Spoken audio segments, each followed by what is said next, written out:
सोट जीअं तव्हां चओ मां वञी घर ॾे ॿुधाए आयो आहियां त असां राति कोन मोटंदासीं ॼाणो खे पक आहे। मूंखे नथो लॻे जो सौट कूंज फ़ोन करे मंसूर ख़ान खे हिते घुराए। तोखे लाचार न हुयो छो सौट कूंज खे तूं एॾो ख़ौफ़ ॾियार। छॾियो इन्हनि ॻाल्हियुनि खे, असां तयारी सां उते वञी वेंदासीं। मंसूर ख़ान जेकॾहिं हिते ईंदो त ज़िंदा सलामत वापसि न वञे। सोट हुन मुंहिंजी इज़त में अखियूं विधियूं आहिनि, उनखे पहिरीं गोली सीने वारी मां हणंदुसि। उन असांजे ख़ानदान में अखियूं विधियूं आहे, असां सभिनी जो दुश्मन आहे, बख़्श कोन कंदासीं।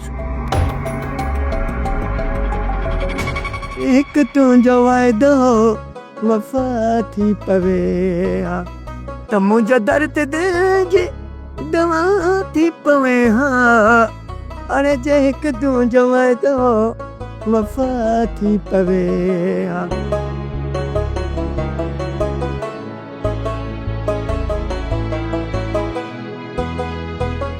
हेलो जी चवां। अदा वारा घर खां ॿाहिरि वियल आहिनि, अॼु मौक़ो आहे मिलण जो। मां त अची वेंदुसि, पर तो लाइ का मुसीबत न खड़ी थी। मूं लाइ का बि मुसीबत खड़ी कान थींदी, तव्हां अचो। ठीकु आहे, मां तयारु थी अचां। मां तव्हांजो इंतज़ारु कयां थी।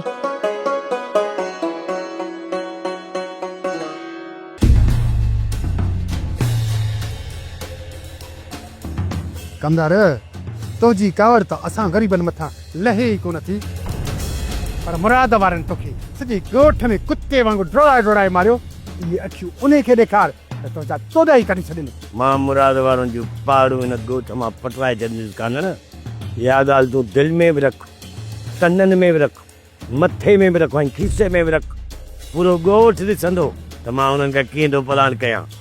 हल हाणे मुराद वारनि खां ही प्लान कंदो। हेतिरा पादर खाइण खां बि कोन सुधरियो, हाणे हिनखे मां सुधारींदुसि।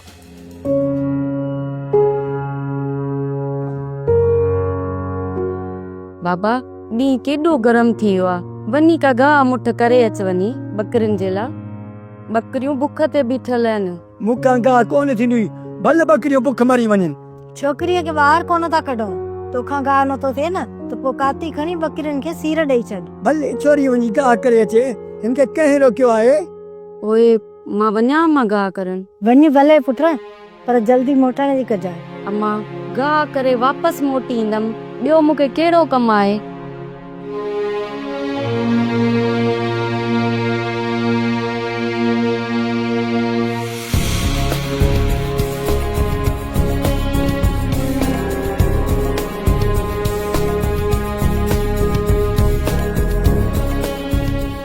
मंसूर खान रहज़न वारनि जे ॻोठ तरफ़ छो पियो वञे? हाणे त मंसूर खान जी औताक ते वञणु अजायो आहे। जीअं मोटी वियसि त सोट विझंदो ॻीचीअ में हथ, त हिकिड़ो कमु ॿुधायो में ई सोभ न करे आई। छा कयां? ईअं थो कयां रहज़न वारनि जे ॻोठ जे मथां फिरी थो वञां। पक वठां त सच में मंसूर खान रहज़न वारनि जे ॻोठ थो वञे या अॻिते थो निकिरी वञे।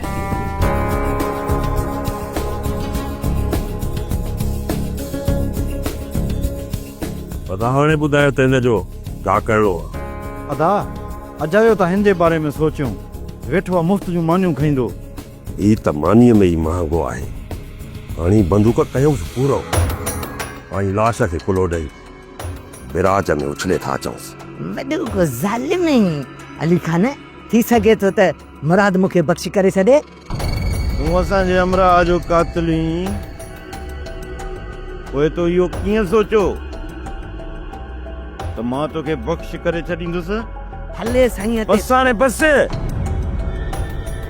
पंहिंजी ज़बान ते भले साईं जो नालो न खण, न त इहा ज़बान काकड़े खां छिके कढंदो साईं। अदाई पहिरें नंबर जो पूरो आहे। जेकॾहिं हिनखे असां ज़िंदा छॾियोसीं न त हीअ असां लाइ वॾा मसाला कंदो। भले भले, तव्हां मूंखे कसम खणायो। तोखे हिकिड़े शर्त ते छॾींदुसि। मूंखे तव्हां जा सभु शर्त क़बूल आहिनि। जेकॾहिं उन्हनि शर्तनि तां फिरंदे त पोइ तोखे माफ़ी कॾहिं बि कोन मिलंदी। मुराद हिकु मौक़ो मूंखे भली ॾियो, जेकॾहिं मां पंहिंजे वाइदनि तां फिरी वञा न त पोइ तव्हां भली मूंखे मारे छॾिजो। तोखे हिकिड़ो मौक़ो ज़रूर मिलंदो, पर जेकॾहिं तूं पंहिंजी ज़बान तां फिरी वे न त पोइ तोखे मुंहिंजे कहर खां केर बि बचाए कोन सघंदो। हाणे कन खोले ॿुध त तोखे असां लाइ छा करिणो आहे।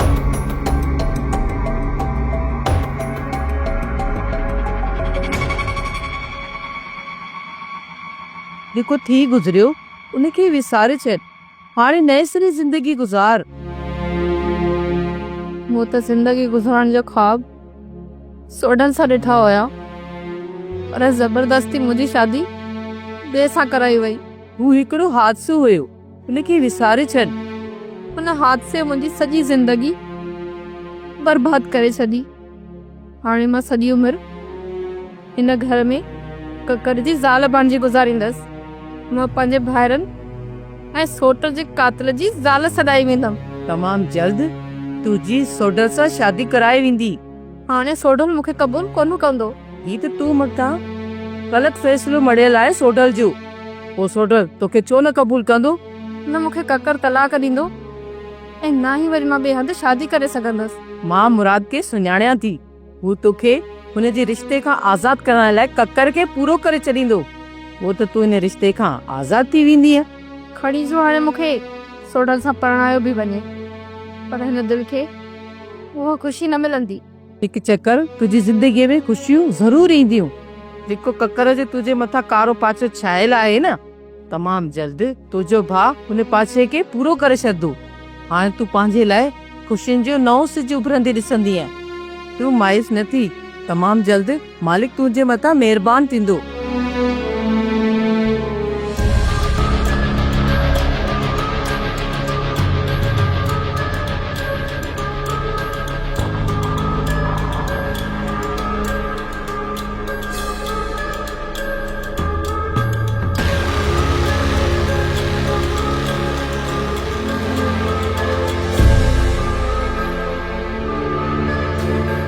हैदर, तव्हां ॿई हिते बीहो, मां थी मोटां। जी बाबा। हैदर, बाबा इन तरफ़ छो पियो वञे? मां सम्झा थो त छोकिरी जो मसइलो आहे। पोइ असां ॿिनि मां हिक खे पोयां वञणु खपे। अहिड़ी ॻाल्हि न आहे बाबा, पहिरियां बि उतां 2-3 चकर थी आयो आहे। हीउ ॻोठु राज़न वारनि जो आहे ऐं राज़न वारा बाबा जा वॾा दुश्मन आहिनि। मालिक साईं ख़ैरु कंदो। इतफ़ाक़ पुछी न ईंदो हैदर। तूं हिते बीह त मां बाबा जे पोयां थो वञा। जी भले वञ, पर बाबा खां थोरो परे रहिजां। मां ॿार न आहियां, हक़ीक़त खे सम्झां थो।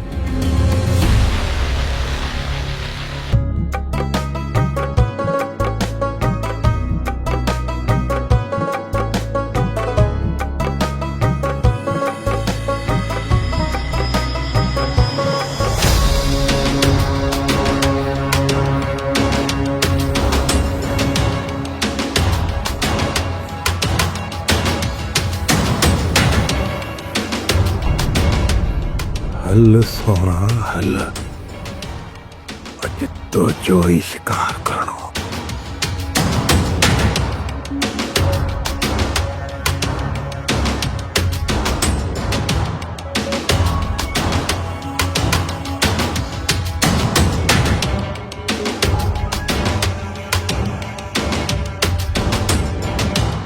इन कमदार जी त ख़ुदा कारण असां मथां कावड़ लहे ई कोन थी। निभागो जंहिंमहिल अचे थो अखियूं करड़ियूं करे ॾिसे थो। बाबा हुकुम कर त ॾियूं कमदार खे सटको। कुछ अकुल कर मिठो, कुछ अकुल कर। बाबा मंसूर खान छा चयो? थोरी थोरी ॻाल्हियुनि ते पाण में इख़्तिलाफ़ पैदा न कयो ऐं कोशिशि कयो जेको तव्हां खां नाराज़ हुजे उनखे मञाए वठो। अदा उहो त सही आहे, पर असांजी टारड़ पाई काॾे वञे जेका वेहाणी नथी ॾे। हा पुट, सही थो चवी। असां थोरी थोरी ॻाल्हियुनि ते असुल हिक ॿिए मथां फूकिया वता आहियूं। इन्हनि नफ़रतुनि जे करे त असांजी क़ौम में ॿधी न आहे। अदी सही थी चवीं, असां हिक ॿिए जा पटका हलाइण में देरि न आहियूं कंदा। हिक ॿिए जे लाइ एतिरो त ज़िद वधी वियो आहे जो कॾहिं बि असां में ॿधी नथी थी सघे।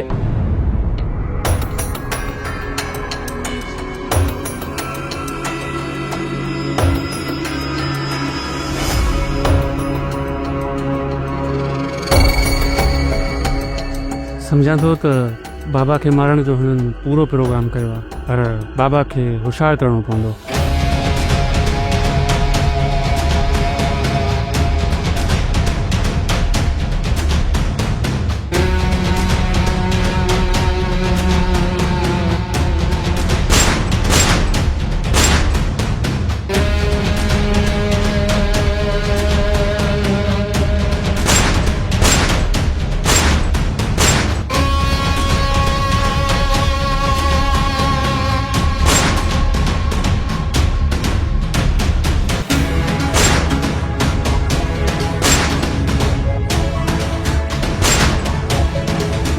ये सब तव्हांजे पिया जी जी कहिड़े हो तुम?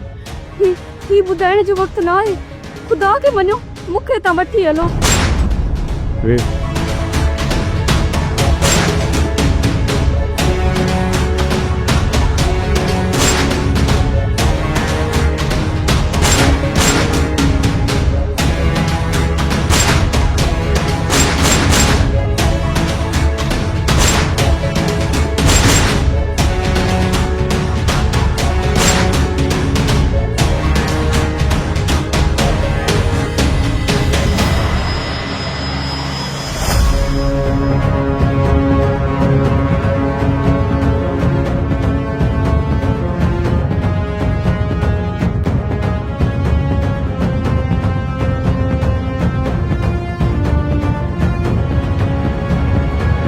मलूक तोखे ख़बर त हूंदी आहे वठ वठा छा जी आहे। सम्झां थो त या वठ वठां जुमे जे पोयां आहे, या वठ वठां तुंहिंजे छोकिरनि जी हूंदी।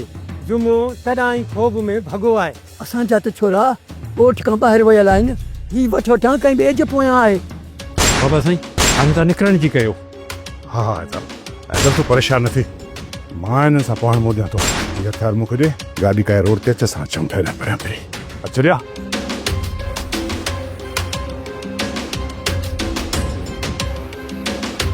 निकिरी वियो कमेरो कंहिं छा कयो। जॾहिं हू असांजे घेरे में ई कोन हुयो, पोइ तूं हुनजे मथां फायर छो कयो? तुंहिंजी जल्दबाज़ी जे करे अॼु शिकार हथनि मां निकिरी वियो। मूं फायर न कयो, मंसूर खान जे पोयां हुनजा हमरा हुया। शायदि उन्हनि मां ई कंहिं असांखे ॾिठो ऐं मंसूर खान खे होशियारु करण जे लाइ उन्हनि ई फायर कयो। मंसूर खान त निकिरी वियो, पर सौट कूंज काॾे वई? कूंज जे मथां नज़र रखण लाइ मूं ठारे खे चयो। मुंहिंजो ख़्यालु त सॼो मंसूर खान तरफ़ हुयो। अदा जीअं फायरिंग थी, कूंजो तव्हां वठी भॻी। पोइ उहा घर हूंदी, ॿियो काॾे वेंदी? मंसूर खान त असांजे हथनि मां निकिरी वियो, हाणे सौट कूंज जो छा कजे? उनजो बि सोचे था वठूं। जज़्बात में अची करे तव्हां मां को बि अहिड़ो क़दम न खणंदो जेको असांजो बदनामी जो कारण बणिजे।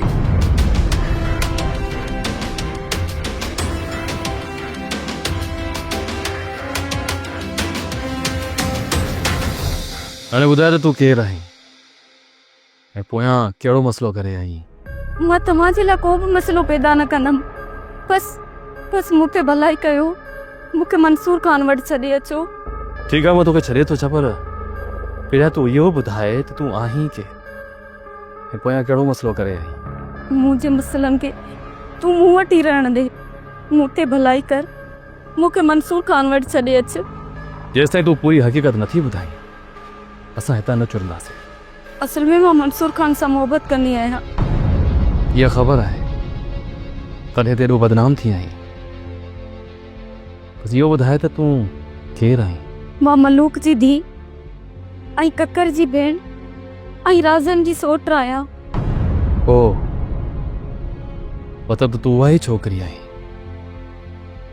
जंहिंजे मथां असांजी पोती पाता हुई ऐं असांजो घोटु मारियो वियो। हुन में मुंहिंजो को बि ॾोह न आहे। मतिलबु त हाणे तूं मंसूर खान वटि वञणु थी चई? जी जी। जेकर हिनखे मूं मंसूर खान वटि छॾियो त मुंहिंजा हथ कटिजी वेंदा। जेकर घर वठी वियसि त सोट मुराद मंसूर खान जो मुरीद आहे, उन वटि छॾे ईंदसि। जेकॾहिं मां हिनखे पाण वटि रहियां त पोइ ककर ई सोट कुलपरी जो तलाक कराए सघां थो। छा पिया सोचो? तुझे बारे में पियो सोचा। मुझे बारे में न सोच। मूंखे मंसूर खान वटि पुॼा। जे नथो पुॼाई त मां किथां पुछा करायो ते पुॼी वेंदसि। वॾी दिलेर छोकिरी आहे। अच्छा मां तोखे छॾे अचां।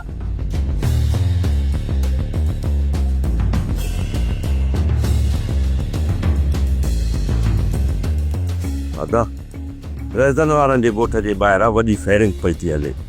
तव्हां वरी सोट सोडल खे मंसूर खान वारनि जे ॻोठ ॾे मोकिलियो आहे। मालिक रहम कंदो, सोट जो ओॾे कमु ई कोन हो त पोइ ओॾे छो वेंदो?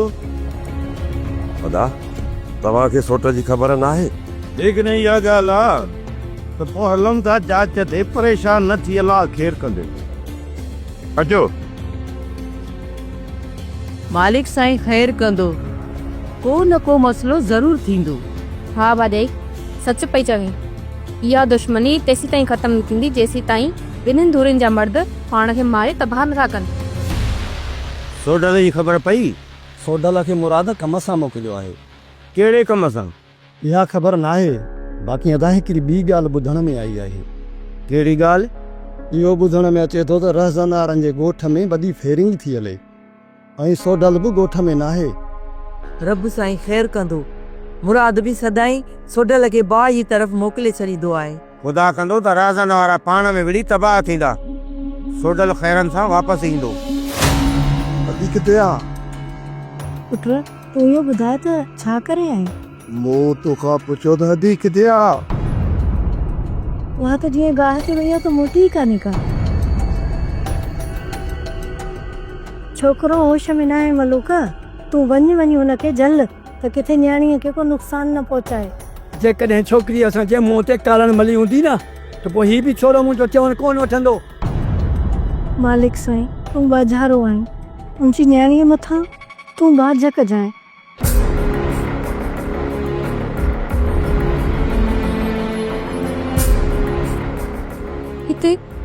हिते मूंखे किथे वठी आयो आहीं? कि तव्हांजी जाइ आहे ऐं अॼु खां पोइ तव्हांखे हिते ई रहणो पवंदो। मूंखे मंसूर खान तरफ़ वञिणो आहे, मूंखे हिते न आहे रहणो। बेवकूफ़नि वारियूं ॻाल्हियूं न कर, थोरो सोच। कहिड़ी ख़बर तुंहिंजे भाउ ऐं तुंहिंजे सोटनि मंसूर खान खे मारे विधो हुजे? न ईअं त नथो थी सघे। तुंहिंजा सोट ऐं तुंहिंजो भाउ सभु वॾा ज़ालिम आहिनि, हू कुझु बि करे सघनि था। छा तूं गुलपरी जो सोट आहीं? हा।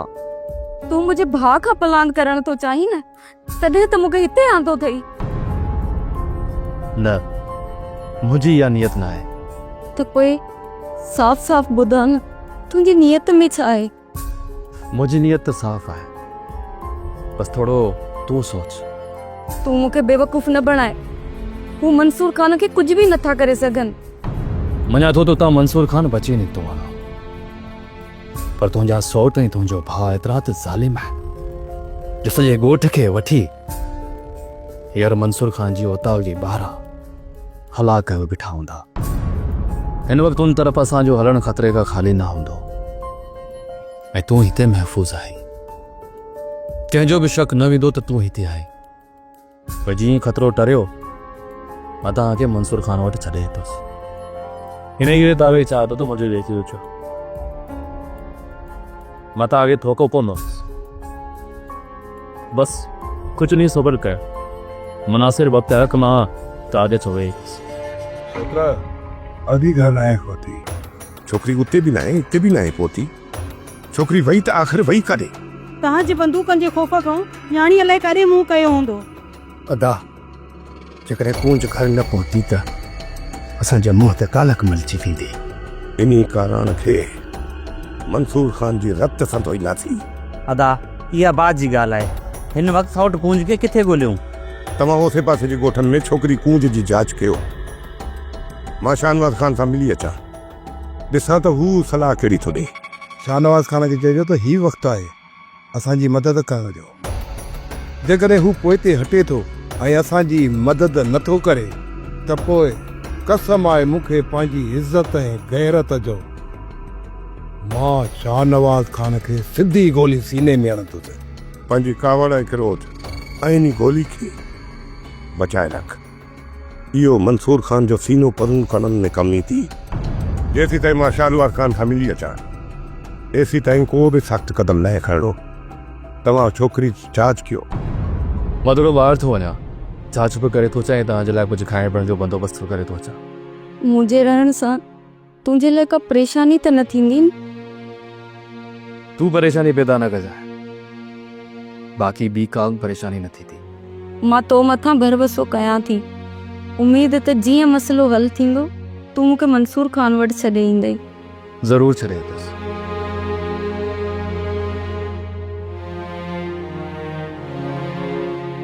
मां ॿाहिरां दरवाज़ो बंदि करे वेंदुसि ऐं ॿाहिरि पहिरे जे लाइ हमराह बि छॾे वेंदुसि। इन करे तूं भॼण जी काम कोशिशि न कजांइ, न त पंहिंजे लाइ मसइला पैदा कर।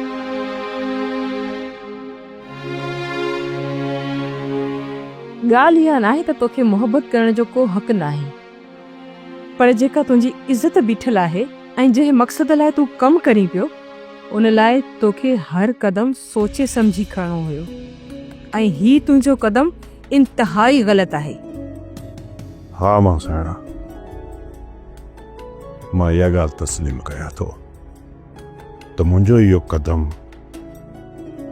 इंतहाई ग़लति हुयो, पर मूंखे बदनाम करण जे लाइ उहे सभु मुख़्तलिफ़ प्रोपेगेंडा हलाइनि पिया। रहज़न वारा मीर शाहनवाज़ खान जा ख़ासि माण्हू आहिनि ऐं तो बि हाणे मीर शाहनवाज़ खे ॻाल्हाइण जो मौक़ो ॾेई छॾियो आहे। अमा साइणा, मां उन्हनि सभिनीनि खे मुंहुं ॾियण जी सघ रखां थो, बसि मूंखे रुॻो इहो ई ख़ौफ़ आहे मुंहिंजे करे बेगुनाह कूंज न मारी वञे। हू ज़ालिम आहे ऐं तूं छा थो सम्झी त हू नियाणीअ खे ईअं ई बख़्श करे छॾींदा? हू न सिर्फ़ छोकिरीअ खे मारींदा पर हुन जे खून बहा जो बि तोखां मुतालबो कंदा। जॾहिं बि ॻाल्हियुनि में आया न त मां उन्हनि सां मुंहुं ॾेई वठंदुसि। जॾहिं बि हू ॻाल्हियुनि लाइ अचनि त तूं संग खणण लाइ तयारु थी वञजांइ। जेका छोकिरी तुंहिंजे नाले सां बदनाम थी आहे तूं हुन सां शादी करे उनखे इज़त ॾींदे त इहा ॻाल्हि इते ई दॿिजी वेंदी। हू वॾा ज़िदी आहे न, मां छोकिरी खे मारण त पसंदि कंदा पर मूंखे कॾहिं बि कोन ॾींदा, पर पोइ बि मां पंहिंजी तरफ़ां पूरो ज़ोर लाईंदुसि तिन मसइले खे हिते ई हल कयो। रज़न, मूंखे इहा ॻाल्हि सम्झ में ई नथी अचे त मंसूर खान आख़िर तव्हांजी झोलीअ मां कीअं निकिरी वियो। मूंखे इहो अंदाज़ो ई न हुयो त मंसूर खान जे पोयां गार्ड हूंदो। सफ़ा को ॿार आहीं रज़न, ईअं हू अकेलो कीअं निकिरंदो? हाणे छा करणु घुरिजे? झोलीअ खे पूरो करे छॾियो, उनजो लाश खणी वञी मंसूर खान जे ॻोठ में उछले अचो, उन ते कारहि जो इल्ज़ाम हणी इहो मुतालबो कंदासीं त कारो बि हाज़िर कयो वञे। मंसूर खान सां गॾु छोरी बि असांजे हथनि मां निकिरी वई ऐं ख़बर न पई त कहिड़ो रुख कयूं। सफ़ा खे ईअं हिकिड़ियुनि जा गुड आयो। अरे रे, मंसूर त निकिरी वियो, छोरी बि तव्हांजे हथनि मां वई हली। ॿियो न, छोरी त मारे वेठो आहे ऐं छोरीअ जे मौत जो इल्ज़ाम असां मंसूर खान जे मथां हणणो आहे। जेको थी गुज़रियो उनजी मलामत मां हिते खणण न आयो आहे। हिन वक़्तु असांजे मथां छा थो गुज़रे उन्ही जो अंदाज़ो तव्हां लॻाए नथा सघो। इन सीने में दिलि मथां ज़ख़्म थी पिया आहिनि। उन्हनि ज़ख़्मनि ते मरम रखण जे बजाए लूण न मुरकियो। कावड़ खे पी वञ रज़न, कावड़ चङी ॻाल्हि आहे। पाण हींअर ई हलूं था मंसूर खान वटि त फौरी तौर ते छोरी वापसि कर। जे मंसूर खान असांजे ॻाल्हियुनि में न आयो त ॾाढो पछताईंदो, ॾाढो पछताईंदो। हुनजे मथां असां अगवा जो केस हणंदासीं ऐं इहो बि चवंदासीं त हिकु नौजवान छोकिरीअ जी इज़त लुटी अथई, हुनजी आबरू येड़ो लीड़ो कई अथई। पोइ ॾिसां त इहो निम जो कुओ असां खां केतिरो वक़्तु पोइ बिना पई लिखे। सोप सीरियल डोला हाणे तमाम एपिसोड्स ॾिसो HD क्वालिटीअ में। विज़िट करियो असांजो YouTube channel Sindh TV HD drama.